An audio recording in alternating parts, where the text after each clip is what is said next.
Hello, I am Opeolu, and this is my wife, Emmanuella. And we are the AKINOLA'S. We've been married for 14 years. And I call her Ella most of the time. So if I say Ella, know that is Emmanuella I'm talking about. Oh, Okay. wow. I have to trademark that then.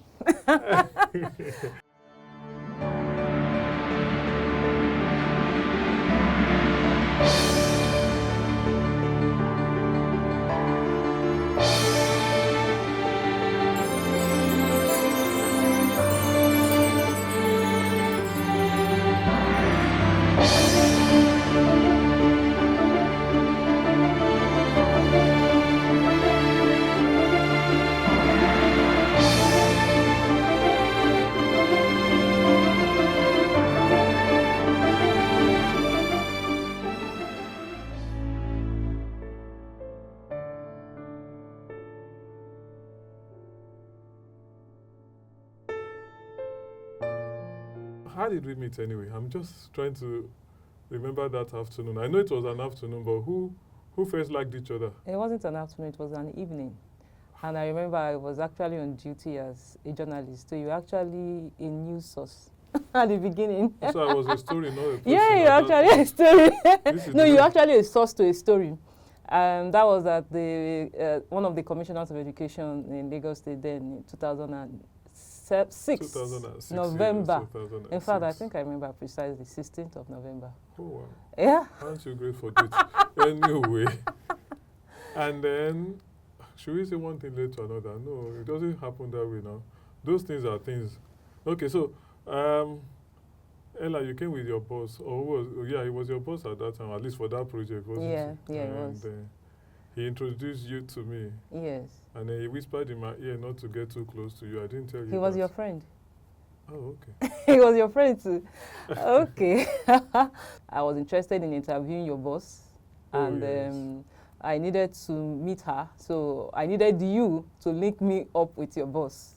And that was what you did. And after then, what did you do? Okay. Well, I don't know. You tried to manipulate me, and then you got manipulated into something you didn't think about, maybe. Oh my But God. anyway, what happened? So, yes, you came to see my boss in the office. I think, was it the next week or the next day? And then when you came, you had a long conversation with my boss, and then she told you to come and ask questions from me again. Okay. Then I was working for that NGO, making books for blind people. Oh, by the way, yes, you know, it was, I think your story was about blind people, persons with disabilities. Yes, yes, And I remember. I think that was what made you think I was a very good story, because I was a... No, you know you're forgetting something. You always tell me, you told me before, that one of the things that got you interested in me was the fact that I told you good night that day, on the 16th of November. Oh, yeah, yeah. It's still So you're not figures. forgetting? Yes, because when I go for public events, usually, although my boss explained to me that because as a blind person, I don't make eye contact. So a lot of people just don't remember to say bye or something when they pass me. Yeah. You know, I think when a sighted person is passing, you look at the person, and so that makes the person conscious of you.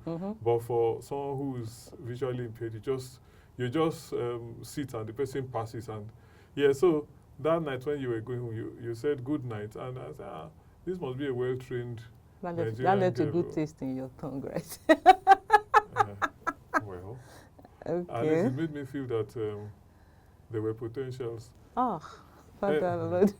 So then we met in the office, and then I saw you off. I don't know, what did you think when I was seeing you off? Did you think I would find my way back to the office, or you were thinking that someone would have to help me back again? I don't think I ever thought of it. I just knew that you would go back to the office. I think you also even described how to go walk through Balinde and all that. So yes. you knew Lagos Island more than I did then, and that was it. And you made me bring your boss's camera back to your house. No, I didn't. I didn't tell my mom actually. My boss said you should give the camera to me, and maybe she assumed that we had a place where we would meet. I don't know, but yes. Okay. But I think we also yes, that was it. And then you brought the camera to my house, and you were thinking that, well, was this a Christian home? Was it not? Well, It was a home for the boys. Well, let me not go there. No, it's okay. I don't want to go there. Remember, yes, but it's actually it was my band headquarters, wasn't it? Yeah, it was a home for the boys. Wait, it actually showed me your generosity and all those kind of things. Yes.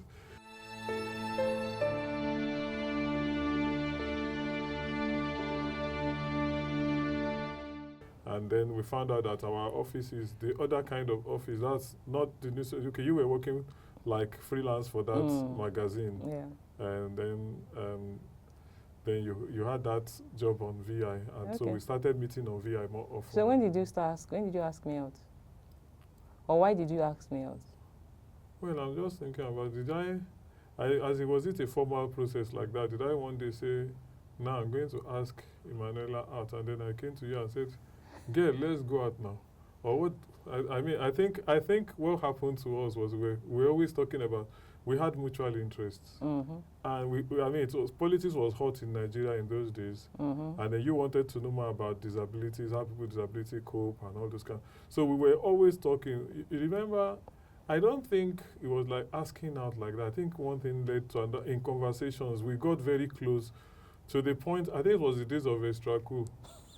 When MTN was still doing that thing from 12 a.m. to what time? Okay. Then I think MTN would do from 12 a.m. to around 4. So then Glow. Then so we had to get lines for both of them so that we could keep the conversation on for as long as possible. Forgive you. So how did you now propose to me? Why didn't you buy flowers and cake and? I was thinking of it, but those phones didn't have multimedia in those days. Oh, it was days of emoji. I would have sent you flowers now. You know, you were in Yanopaja, I was in Opeolu. Oh God, what is life? But anyway, okay. The thing was, I don't know.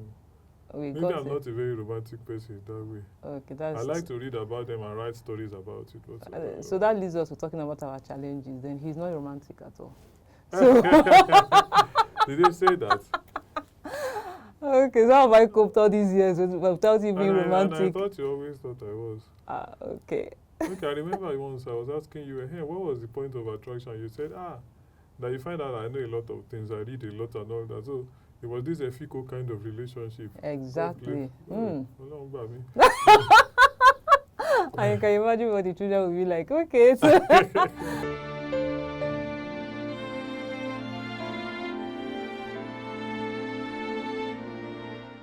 we're always talking about books and the work and all that kind of thing. And we hardly ever had time to relax. But we did have some relaxations, did we? I think that one of the major challenges we've had is our backgrounds. We both came from backgrounds where we had to struggle to create a future, create a life for ourselves. So we are more interested in beating the odds. Like for someone like you, at the time I met you, you were doing great things. As a blind person, you were fixing computers, you were earning money for computer engineering, you were heading the computer training center at the NGU where you worked, and I could see you were writing, you developed the curriculum for training blind people how to use the computer. I could see you training blind persons and building ICT skills in persons who are visually impaired, just as you're also learning yourself. So you're breaking grounds. And I think maybe the journalism, the nose for news actually got me attracted. So at that point, I was also starting out my life at the beginning. So we didn't really have the luxury for romantic vibes, kind of. Okay. I think the best romantic things we did was the extra cool talk. I don't think we ever had. When I see people these days preparing for wedding, Ella, I wrote some poems with you. It's part of extra cool now. That's part of extra cool. To type. Okay. You know, those are the days when phones they didn't have these screen readers. Okay. So to type a message, I'll have to calculate. When I press OK, then I'll press the right arrow 3 times, then I'll press OK again, then I'll be in messages. That's a lot of effort, so I should appreciate that effort, right? No, it's okay. Well, I appreciate the effort. I appreciate the effort. I don't want to be paid for that. I enjoy doing it. Okay. I think that's one of the major challenges we've had in our dating time, in terms of being able to make up for for we lost didn't have time. much time for Yes. each other. Yes. Because you were staying on the other side of Lagos. We're staying on two struggling parts of Lagos. And those two places, to go between one and the other was hold up. So I think that was one of the problems. I'm not even sure I remember any address of an eatery or anything. Like, we never, do you know that throughout our dating, we never even went to any eatery? What kind of dry dating is that? Well, it's better written in a book. God, we need to go back. I think I need to be redated. If there's something like that. I will do to me, Okay. to me toast. Okay. Okay. So, no problem. So yeah, and then one other challenge we had was how people were perceiving the marriage. You know, like you remember that the house we moved into, I just rented that flat before the wedding. I was still staying in the band headquarters with my boys, with the band I was leading then, with the guys, and then I left the place and we moved in. So it was the first night we spent, actually was my own first night in that apartment as well. So we had neighbors that were not used to me as a blind person as well, and they were not used to you. It was like, as in, we just dropped out of the sky. They just, and you know, we came when they were all sleeping in the night. We had this party till late night, and then they just woke up the next day and found us. Oh my God! And we didn't pack in with a lot of household items. You know, there were no bed, no seat. We just came in quietly. Then they had to start working out, how do we relate with this couple? There were a few people who were, okay, I think it was Bola, the landlord's son was the one I knew before I moved in. So he was quite, he was more of my own friend. It was helpful. And he got to know you through me, kind of. Yeah. But the other people, it was like, they were more inclined to talk it to you. Yeah, I remember one of the guys. You know, as a young girl growing up, it's supposed to be a patriarchal society where the imagination is that when you get married, your husband, anything that has to do with things in the house, and your husband is the one in charge and all that. So I remember waking up one day and the next thing, somebody's coming to ask me, hey, so madam, what is this, madam, that? And you will be there. I'll be wondering that, can't they see that you are there? Then I think I told you and you said, oh, don't worry, that because you're visually impaired and the guy might not, a lot of people don't have social skills. And that's beyond eye contact. So once they don't have an eye contact with somebody, they're not used to. Yes. And you know, sometimes people like me, we don't. When I'm talking to someone, I may not exactly look at the person's face. Exactly. So they will just, you know, it's an unconscious thing, and I understood it, but you know, you were just coming in to understand how society runs. One of the things that helped me to overcome that was then to cope was because I could actually talk to you. I could come back and say, you know, look at what this guy did. As in, you should be able to come and talk to you yourself. Why can't he talk to you? But you know, at the end of the day, I got used to it, and I didn't allow myself to get used to that. What I did at the point also was to say, go and talk to my husband. He's there, and I'll walk away. So I think that even destabilized the guy one day. I never asked you this. Yeah. Did they used to stare when we were going? As in, if we are going out, did they used to look and look? I don't even notice. You didn't notice? I've never noticed because I really don't look at how because people... I know another couple like that, and the wife was always sensitive to do. I think she even slapped somebody once for staring too hard. So, well, she didn't slap anybody. I know. I've never noticed. I've never noticed who is staring or what. I don't know. Okay. I think I'm more. One of the things that helps me is that I'm a task-oriented person. So when I'm at something, I focus on what I'm doing.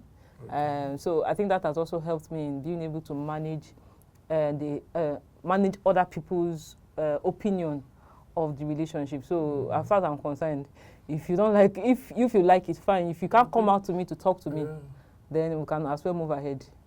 Thinking back now, I always wonder what those neighbors used to think of me when I was dismantling generators. That's another level. Just leave it. I think that I think that also helped to. It helped to also make me human. Huh? Yes, because when you go to the other guy and say, please give me your your tool, and give me your this. We're like, okay. So, you know, at the end of the day, I never met a blind person till I was 20. I think the first blind person I met, that was your friend.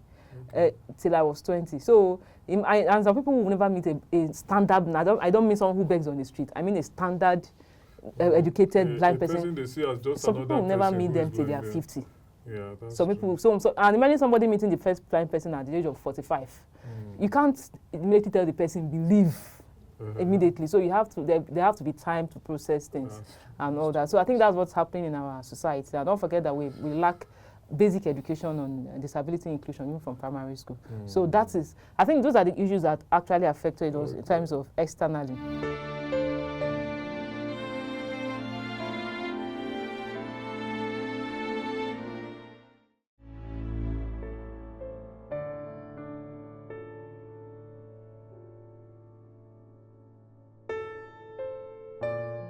Now let's come back internally.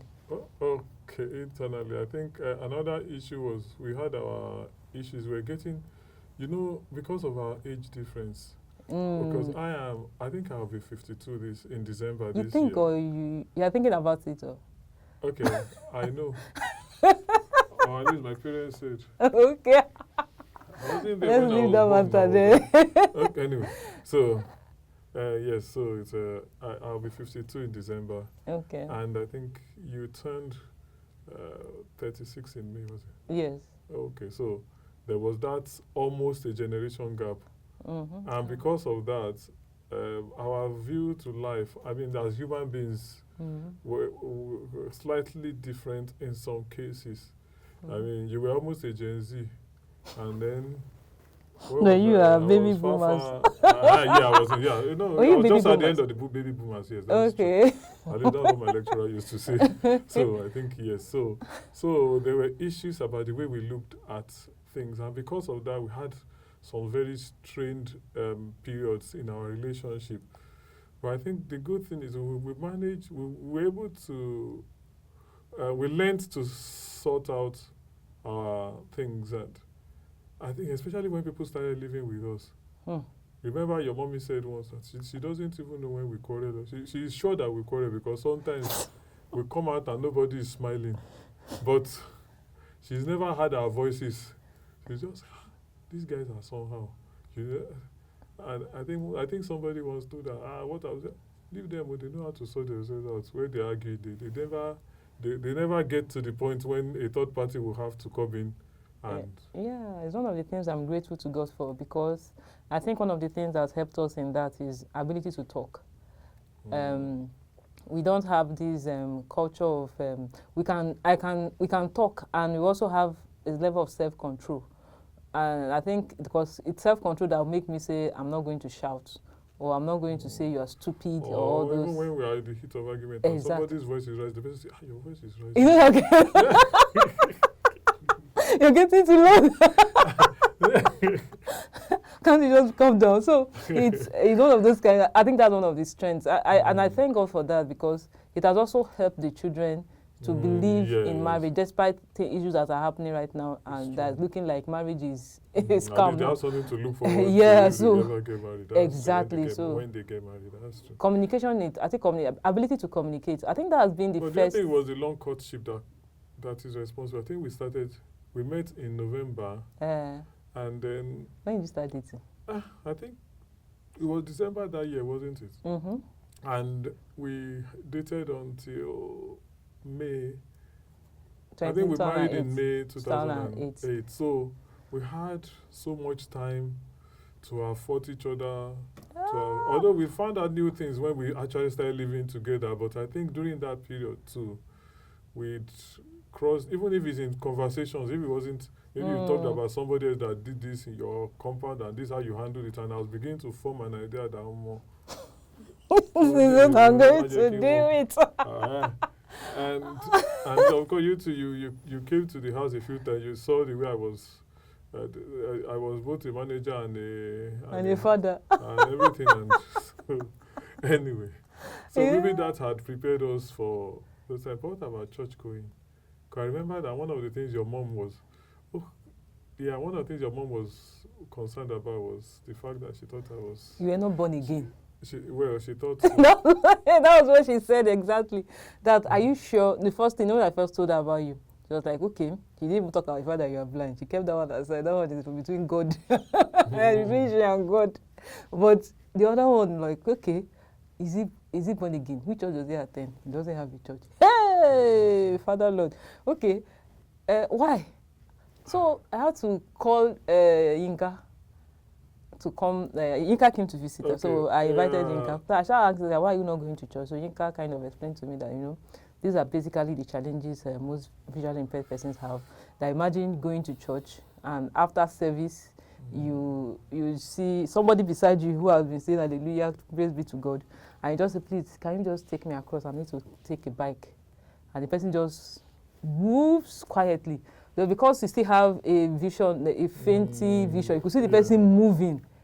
You could say, okay. So that even if you are speaking in tongues, you might not really want to. So you might not really want to come back to church. You rather worship at home where you I have think less. that's just another one is you come to church and then everybody assumes that what you came for is your healing. So they drag you to one corner and the pastor settles down to want to speak a lot of things and blame me for not having faith. Well, okay, that's another issue. And I wonder if I didn't have faith, why was I in church? But anyway, it's one of those things. I think those are part of the stereotypes that I had to explain to her. Then she said she wanted to see you. Then I think after you guys gisted and all that, she decided that you were more of her son than an in-law. So I think another thing, part of looking at society, as external factors is also the influence on. I think when we got married, one of the things we had to decide on was how we are going to worship, how we're going to church. So we decided to start with one of the churches that had space because issues of people hitting. I think it was easier for you to now go to church by the time we got married because we could go together. Although that didn't take away certain challenges too, but it's like especially issues of come for men's fellowship. I know at that point I'm not going to be there. Then I'm going to hear one or two issues. Because those things also affect me because, it affects, we all have, there is the feeling that you want to get that your husband is doing something or your husband is part of a group.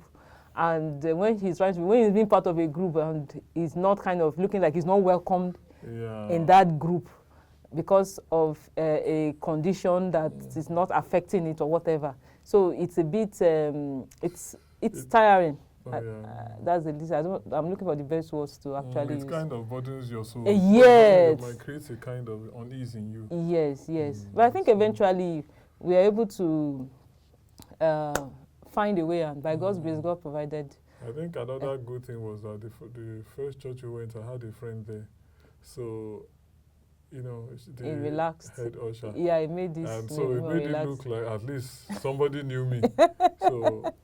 Somebody knew you apart from being a blind person. She was someone that had this very glib tongue. So, so she could put you at your ease, or otherwise, she would change like the way that she felt like it. But she was nice. Just that she made me feel like a human being, not like someone that was being pitied. Yeah. If I did something, late for church. She had this fast way of talking. So I think that was the first church. And then we had those long treks from the. Then we have to talk about financial challenge. Because the long trek they didn't just come up like that. It wasn't a hobby. What finances? What was that? I remember when we got married. It wasn't quite how many months after we got. I was still running that band. I resigned from my job in 2007. Yeah. And I decided to go on my own. And then you were working. I was running the band then. At least something was coming in from the band. And then I had that little video studio doing video editing and all those kind of things back then when there weren't a lot of people in that business. So, and then when we got married, I think the video editing, it stepped down because I wasn't staying there. So the guys were doing what they liked and it wasn't. And then you had a job and then suddenly something happened in your office and then you lost the job. And then we had to, I wonder how we coped in those days, really. Well, there are times you go through certain things in life, and when you look back, you'll be scared. That how did I cross that river? It's really scary. That's when you know that God was actually with you. I know Pastor keeps saying something that a lot of times when you are afraid of a current situation you are passing through, look back and see what God had done before. So each time I look back and see how we scaled through, how we came out, and I cannot place it to my intelligence, I can't place it to anything. I know that the God that did it before definitely is still here, Yeah, so and he hasn't changed. Remember, I think one of our major challenges was paying our house rent. I used to go and ask my elder sister for money for house rent. And then that year she said, look, I don't have money for you. If you know you are not whatever, she lectured me on one or two things and then went back. Well, then suddenly there was that call. And then a job came in and voila. And that was it. The house rent was paid and the landlord came to pray for me. So I think it was broke that day. You see, so those are the kind we've had. As I keep telling, one of the major challenges we've had is the fact that, you know, when you're getting married to a person with disability, one of the things people think is, or people say, is that of course the person must be very rich. For you to have agreed to marry the person, the person must be very rich, or you must have been very old. Maybe, or something was. What was with you? Was it that other guys didn't see? Were you too ugly? Maybe you're too old for someone else to look at you, or were you too? Yeah. What was it? I mean, there should be a catch in it. That kind of a thing. It wasn't just like someone else. It wasn't a normal situation. So is it that you're too old, it's true. or you're too you're too good as you're an angel, or the guy is just too rich. So there's something you are looking for. But at the end of the day, you know, a lot of these myths, that's what looking up over the years, I found out that when people now get to know, when people got to know us, like, oh, she wasn't young, I was just 23. I think I was 22 when we got married. 22, yeah. Okay. So I was just 22. You were not rich. Like, at least at the time I knew, unless did you have shares that and I didn't know think in about? those days I was looking older than my age. I'm not sure if I'm still doing that. Poverty is no good. Okay, I need to get those pictures. Okay, so when you now look back at those things and you said, okay, and you came out of this and you didn't even, there was no formula. As in, you know, like, of course, did things. I was always taking risks. Actually, I think for me, what built my resilience in life was the fact that I lost my parents when I was 9 years old. And I had to live with different kinds of people and all kinds of things happened and everything. So by the time I became an adult, I had seen, very few things were existing that I hadn't seen, especially bad ones. And so I learned something about money. I learned that money is very good, but money is a means, it's never an end. Yeah. I think that was what strengthened me in those days. And then I also learned something that anybody can make money if only you can think a little. I think that's where our our entrepreneurship journey. Exactly, that was where it started. We are co-founders. We run our business together that is actually scaling gradually, and it started up from the fact that we had to face our situation and we have to face it directly. You cannot hide behind. Number one, and another thing I thank God for you, that you are not the kind of blind person that wants to live off charity. So that was very, very important. No, I think I can give to charity. Exactly. That's the confession we make every Sunday now. Why not me being the one giving? Exactly.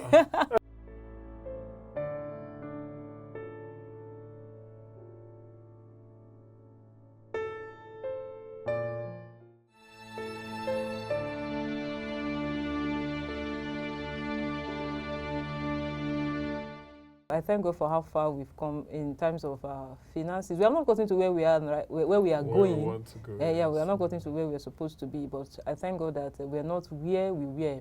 Ella, there's something I always wanted to ask you. How did you feel that day when those times when we used to go and take the BRT buses and all those things, and the way those guys used to embarrass you? I was afraid to ask. You know, it's okay. Let me give you a story. Remember the day we were going for a meeting one Sunday evening that we were even wearing ashwebi. I mean, they call it anko, right? Anko. Despite the anko, 70s name, that lady messed me up. I was saying that day that if we are not married, then maybe I will have to think again. Like, okay, this journey, you know, that bad. You know that kind of, because those are things I just reveal to you and make you feel like what's happening. Okay. So we were entering, and the lady just said, "Madam, no, you cannot sit down. No. Why? Because after your husband did not queue. Because you did not queue. Did not queue. Blind people are not supposed to queue, so you should stand. You stand, and then we paid, and you paid, and you bought your ticket like everybody else. The one that even told me you can't even enter at that time. So I said, so if you go in, I'll come and meet him. It's only me that can go. Don't they think? And even when I was pregnant, I remember when I was pregnant. They said I should sit, you will stand. Exactly. How can a pregnant woman stand when a blind person is sitting? What medical sense does it make? Or what common sense does it make? It doesn't make any medical sense, but you know, it's because we live in a society where we take more, charity is more important to us than doing things the right way. Yeah. We'd rather help you, give you money, than to sit at home that will empower you. Yeah. So, but those kind of things also affect people who are married to, who are spouses to persons with disabilities, because when you want to be protected, you find out that you become vulnerable. You now become the vulnerable. Yeah. I know another thing. Sometimes me too, I feel somehow. Like some of your friends, they just come. Ella, how are you? They just talk through me, as in. They see two of us sitting together. They will talk for about 5 minutes, ask questions, and just walk away. And just walk away. I say, really? So, am I that invisible? Well. You're a ghost. But what I just put on the template of, well, they didn't make eye contact, so it's not deliberate. Because later again, some of them get so close that you become very you know that it's because they become close now, so they don't. I know over time, another thing I had to learn to do is to draw people's attention. For example, if you're together and somebody, oh, Ella, how you doing? Okay, blah, blah, blah. So my husband says hi, or maybe you're greeting, and the person didn't respond. And so something like that. So it's like it's a way of making the person conscious. Bringing the person that I'm here with somebody. Because even if the person is not with my husband, it's courtesy. But don't forget, I still take it down back to our socialization process. Generally speaking, if you go to a more to an environment where people are properly socialized and they have proper etiquette, it's just normal for you to greet somebody that is with somebody. But it's okay. When I was in school, I mean, that was an experience. People come to you and say, hi, or do you need help? Oh, where are you going? Or they just say, hi, oh, I'm so person. What's your name? And all that. I was meeting people like that in the UK. But I think the UK is very, very, very, what should I say, big on disability awareness. So people learn about those things from school. It's part of the... So those things actually affect the quality of life of a person with disability, and also not just the person, but also the family. So let's talk about the children. We always help the children with their how they cope with everything with their maths assignments. Because me, I'm even with my 4 eyes, everybody is less with maths.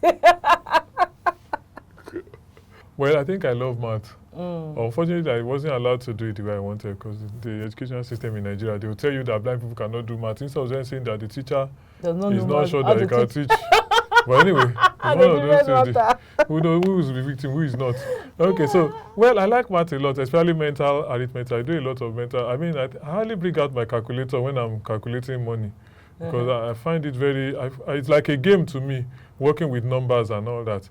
And yes, so I like doing assignments with them when it comes to math. But of course, you always help me when it comes to how to lay down the workings. You always help with that, because I didn't learn how to lay those things down. And you remember when you used to go to school and I'll be done, by the time you come back, the whole house will be... I was wondering what you used to think in those days, when you come back and maybe you left, you were so much in a hurry, you couldn't sweep and everything, you left, and then by the time you come back, all the plates would have been washed, the house would have been mopped, and all those kind of things. Did you used to feel anything? The good old days, I'm praying to come back safe now. No, they can't. They are children now. Why would that be? So with my daughter that is taller than me, I'll now go and carry mop and say I'm mopping. It's not easy now. A typical man. No, what you didn't notice was that I do those things when nobody is around.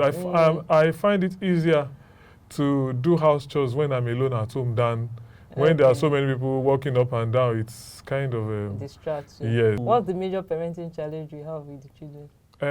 What would it be? Well, I think they just complained, was it last week, about the fact that we don't come for their school socials too. I think it's not just me. Okay, I'm guilty. You too, no, the thing is that just when you plan, okay, say we are going for socials this week, Okay. the PT is on Wednesday, and then Tuesday night a call comes and says 2 of you have to be in Abuja tomorrow, and if you don't, heaven will fall. And say, but no, please, we booked the flight, and then the morning you tell you, please, we have to be in Abuja. Say, our PTA. I remember there is a particular incident I can never forget. You know, when Dayo was in nursery 1, I came for her open day.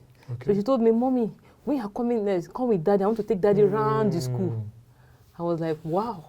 You know, I felt... you thought she would be self-conscious about the fact that... But she was used to... I mean, maybe because she's a child. She didn't think anything was abnormal or something was unusual in her father being a blind person. Exactly. You see, as for me, when I look at those children too, I'm happy because apart from the work we do with advocacy in assistive technology and all that, you know, when you come back home and you can see that you have replicated that spirit. The children are also aware, their disability aware. You know, that kind of, you know, when Baba told me the other time that, oh, Mommy, can I take over Access Tech Innovation when I grow up? I'm going to do a guide cane that we have light and we showing in the night. You see, I was really proud of him. I said, yes, why not? I want to retire early.